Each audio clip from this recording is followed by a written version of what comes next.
It's almost a little bit bitter on the lips. Giggity, giggity, giggity, giggity.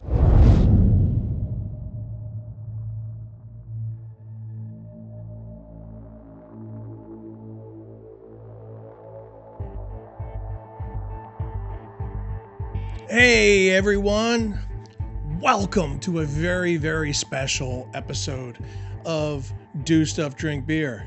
I'm Dan, and you've landed yourself in our anniversary episode. That's right. 1 year ago today, we dropped our first video.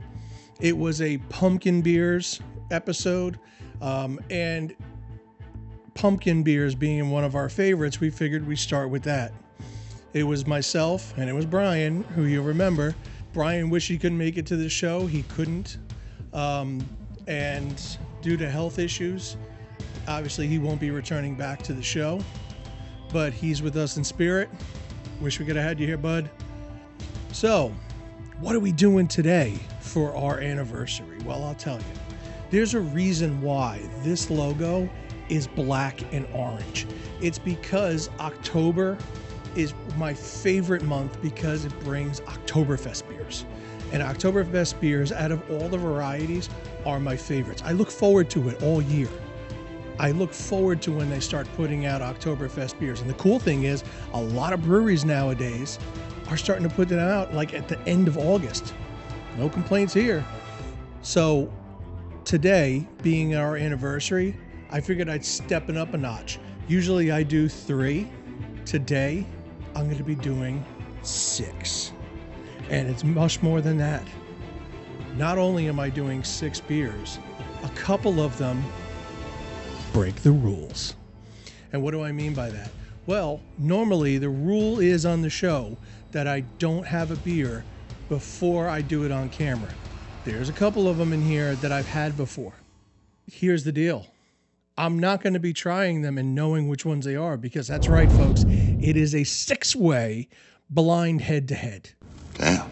So not only are we talking about craft beers, we're talking about import beers, and we're talking about big beer. It's nice. It's a 6-way head-to-head Oktoberfest edition. Check out the competitors. Okay, stay with me because this one's a long one. So, representing import beer, we've got 2 German ones, Spaten Oktoberfest and Hacker Short Oktoberfest Martins. Representing craft beer, we've got 3.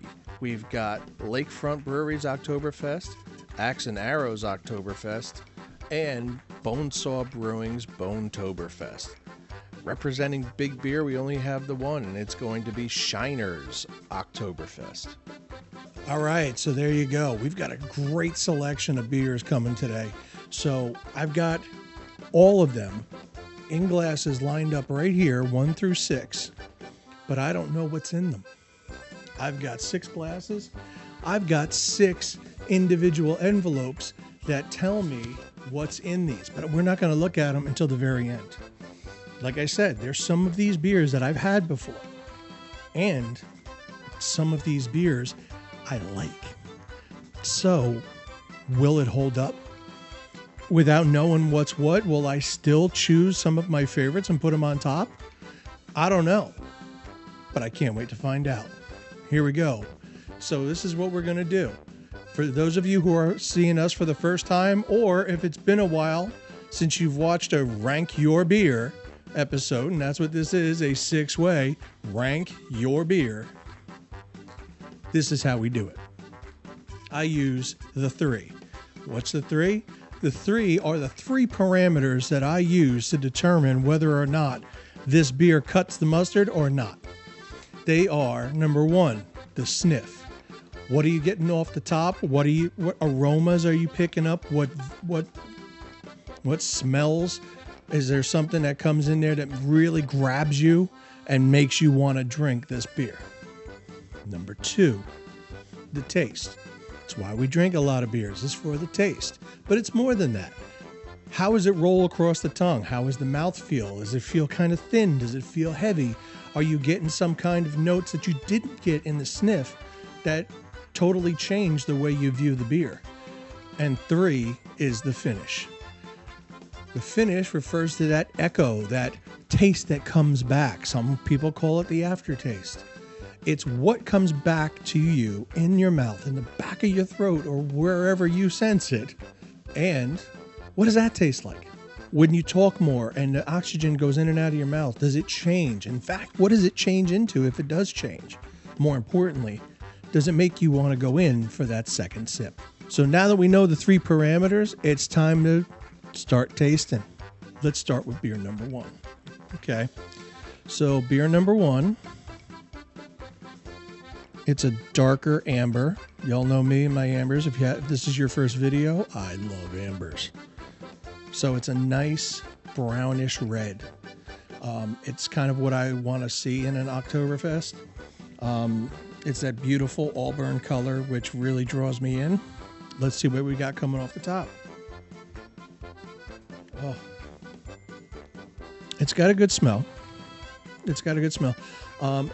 If you've ever had an Oktoberfest beer, you know what I'm smelling right now. It's that particular maltiness and that sweetness that's coming off the top.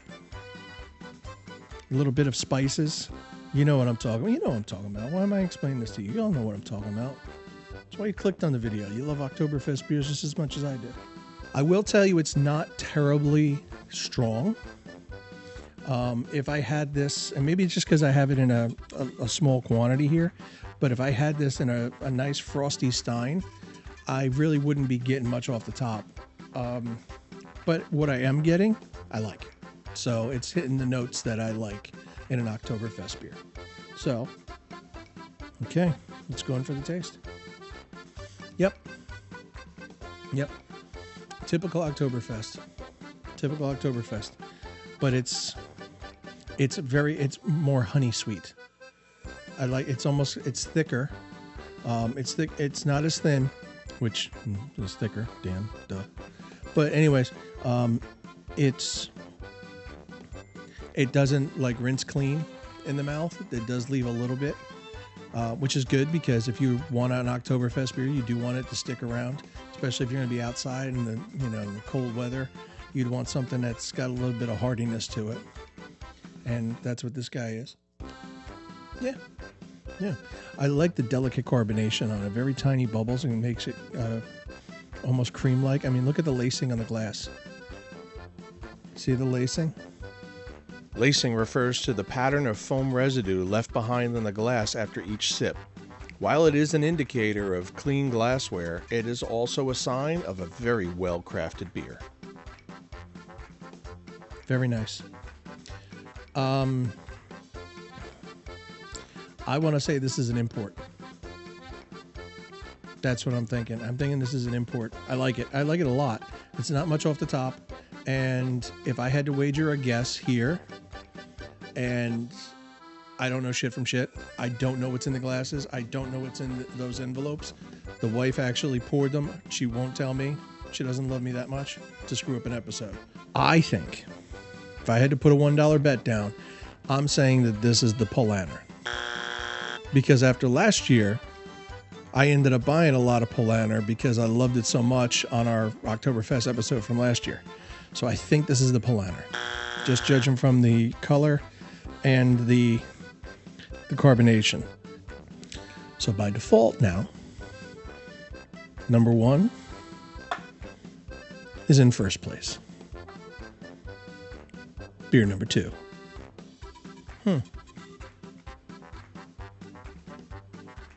I don't smell anything. I mean, it's a nice color. It's a nice dark color. Y'all see? Number 2 there. It's a nice color. I like the collar on it. And again, tiny little carbonation. Damn. My 2 criteria for thinking that this is going to be the Polaner, or that was going to be the Polaner, is now also in this one. So, but there is another import. There's the Spaten. I'm not getting anything off the top of this. I'm not getting anything off the top. Compared to number 1, this one is almost mute. Like I don't smell anything on this one. So let's hope I taste something. Ooh, Okay. All right. So here's the difference. I'm not getting the bold, like, roastiness that I was getting with number one, but I'm getting something different. I'm getting a much more honey sweetness than that one does. So I think this one, even though I don't get much of that Oktoberfest flavor, which I'm looking for, this one I think I can end up drinking a lot more of, because this is a lot smoother than that one. But here's the thing. It's smooth in ways I don't want an Oktoberfest beer to be. I mean, it's good. It's good. It's very good. It's good Oktoberfest. Like, if I came off the street and I didn't already have that one first and I tried this, man, I'd be on cloud nine, because it's just what I need. But does it hold up to that one? No. The finish coming off the back is another thing. Let me try that again, but I'm really not getting much. I'm getting kind of what I need from an Oktoberfest beer off the back. And no, I'm getting like the alcohol punch, from it. But as far as anything else concerned, no, I'm not getting anything off. That's a damn shame. It's a damn shame, because the taste for 2 seconds is phenomenal. It's phenomenal. And then what rolls in is this honey sweetness, and just like if I took a spoonful of honey that maybe got watered down a little bit, and then took that and rolled it across my tongue, it was kind of that kind of, flavor, that feeling rather. But there's not much behind it. And like I said, I'm sitting here running my mouth, and I should be getting something. As far as the finish is concerned, I'm really not getting anything, which is cool if you're trying to drink a bunch of them. You don't want to have that taste lingering around. But if I'm just going to enjoy one or two of whatever this is, I want something to stick around. So I guess it would be good in certain settings, like for a certain purpose. But for me, number two, we're going to do this. We're going to give it a little bit of room for something else to kind of fill in this gap. So number one is definitely number one. And number two, we'll let some other competitors maybe have a go. Beer number three. Beer number three is lighter. And this may not be fair, because I think I know what this one is, simply by the color. It's the lightest Oktoberfest I've ever had. I love it. It might dethrone number one there, but we'll see, because now I'm doing them all in a row. I will say that my dollar bet, which if I lost on the last one, did I? Okay. Well, I think if I did lose, I'll win it back on this one. Because this one, folks, number three, I guarantee you, is Bonesaw's Bonetoberfest. Just because it's lighter. Let's try it. Let's see. All right, yeah. So, their Martzen at Bonetoberfest, or at Bonesaw, it's a lot lighter roast, so you end up getting more of the spiciness coming through, which I dig. And that's what you get coming off the top. You get that little bit of roastiness, but it's almost like it's just a hint. It's like, here, why don't you come on in? Here's a little bit of what you like.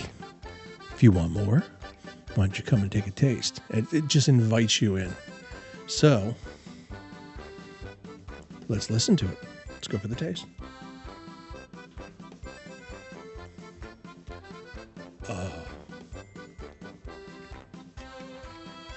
Yeah, I'm going to say that's Bonetoberfest. Going by the cut. Oh, I don't know. I got another light one over there. That one might be Bonetober. Fuck me. All right. do I have to drink it out of my bone saw glass? Well, whatever it is, whether it's bone saw or not, it is fucking delicious. It is absolutely delicious. In a room, you two! The finish coming back off of that thing is a beautiful, high-toned sweetness with some roastiness sticking around. The spice is there just for the flavor, and then it's gone, which is awesome. But you'll want to drink a bunch of these. Whatever this is, I'm hoping it's Oktoberfest. If it's not, I just gave a glaring, review on something that I'm now going to have to buy a bunch of because this is freaking awesome. Yeah, that finish makes you just want to go in again. That's the winner of this one, is the finish. Damn it. Okay, so let me try this one. Okay, so that's got to be an import because the import has got more of that upfront flavor and it washes right through all the taste. This one has got a finish that blows the doors off of this one. So now, is this enough to enthrone that one?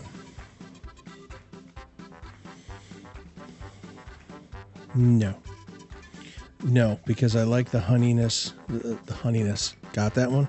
New word. You heard it here first. I like the honey sweetness of this one better than I like this one. But this one's got its quality. So this one is a very close second. This guy here is, rubbing elbows. If I can put these farther or closer together, I would. But this one here is definitely your number 2. Let's leave another thing here. Okay. So halfway through, let me just tell you guys real quick. If you haven't noticed, we got some new merch. Obviously, we have the logo shirts in our Sticker Mule shop, stickermule.com. Search Do Stuff Drink Beer and check out our new stuff. We got coasters, we got magnets, we've got ball caps. I'm starting to put up some more t-shirts. I'm going to start doing some double-sided ones. So check them out, man. It'll really support the show. And when I go out, I would love to see you guys wearing them. All right? So stickermule.com. Do Stuff Drink Beer. Thank you. Okay. So number 4. Let's see what beer number 4 is. Ooh. Oh, yeah. Yeah. You swirl this guy a little bit and you wake him up, you'll get some stuff off the top. All right. So here's the thing. When you're making a Marzen, an Oktoberfest, they're pretty much all going to smell the same. And what I'm rating the sniff on is does it hit the mark of what I know an Oktoberfest should smell like? Like, do I get that subconscious, oh, yeah, this one's hitting it. Whatever number 4 is, passes the sniff test. Let's see what the taste test is like.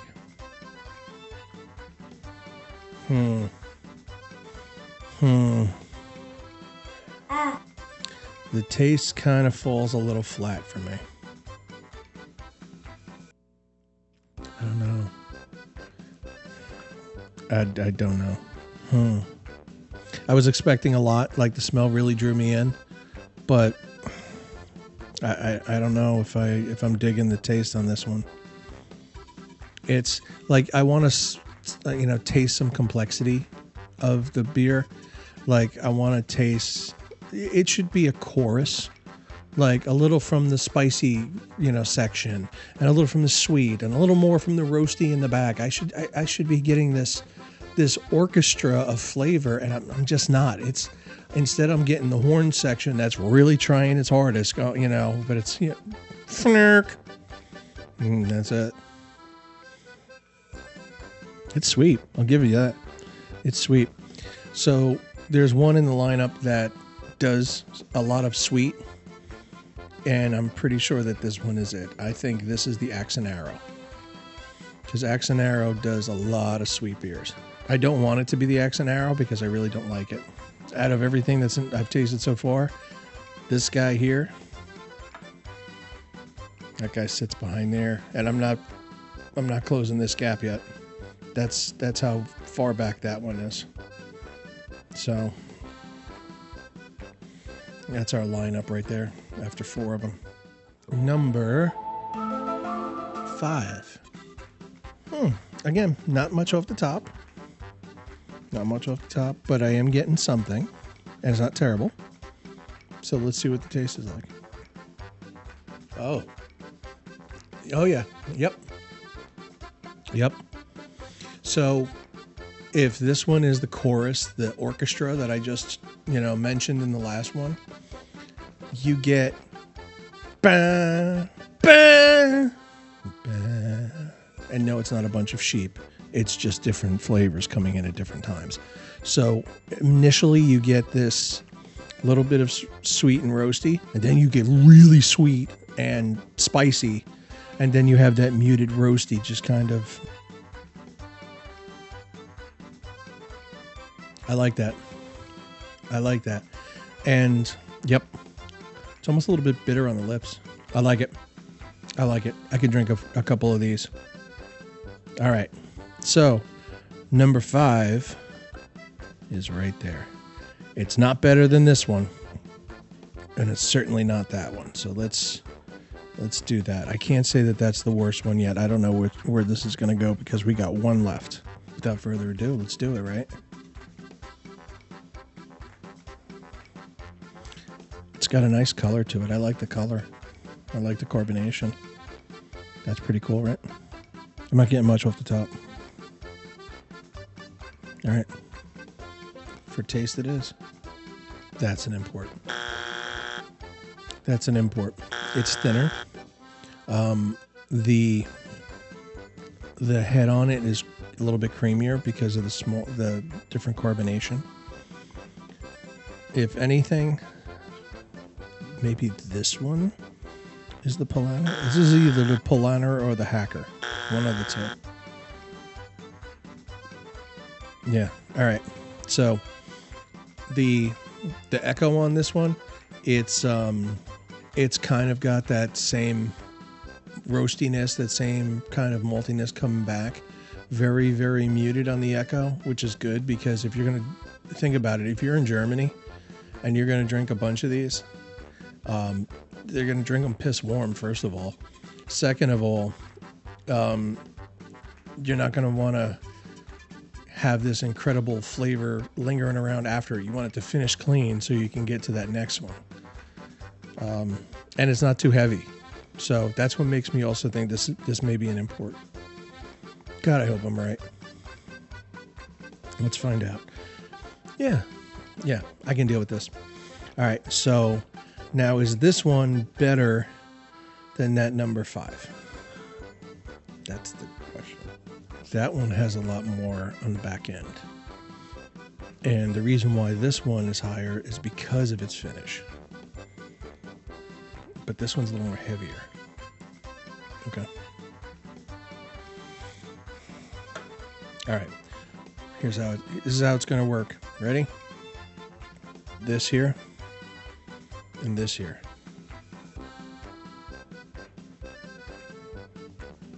Okay. That's how it's going to sit up. Now the only thing is I gotta settle the debate here.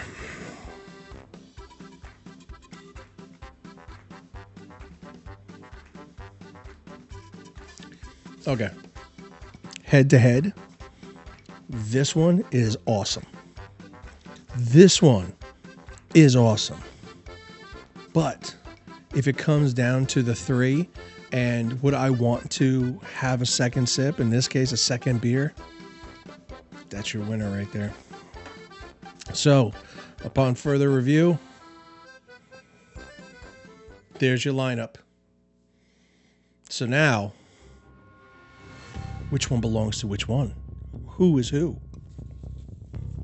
So we're going to start here from the end. We're going to start from number 6. Well, 6th place. 6th place is number 4. So number 4...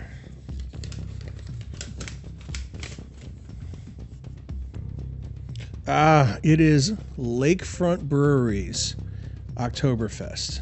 I've never had Lakefront. This is their first one that I've had from them, and unfortunately, it doesn't seem like I'm going to be having more of them.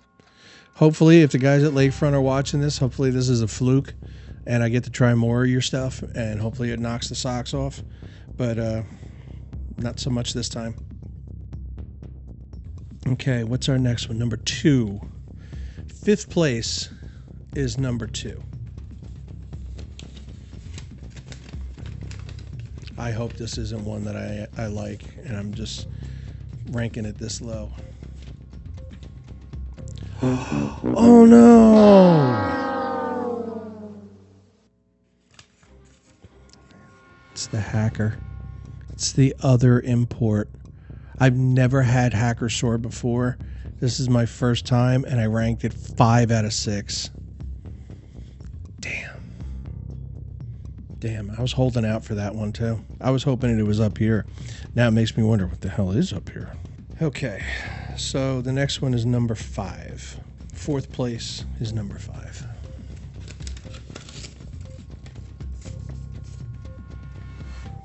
Okay, number 5 is Axe and Arrow.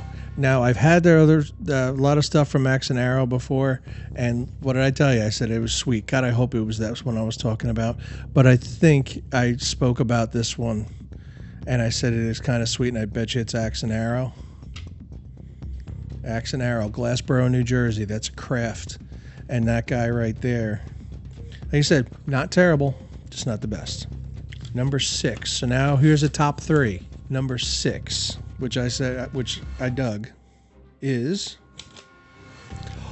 oh, as much as I dog big beer, it's Shiner. It's Shiner Oktoberfest, guys. Look at that, freaking Shiner. There's your one big beer, and it made it into the top 3. So, I think I know what they are, but, you know, let's go through the motions. So, number 1, which is our number 2 beer,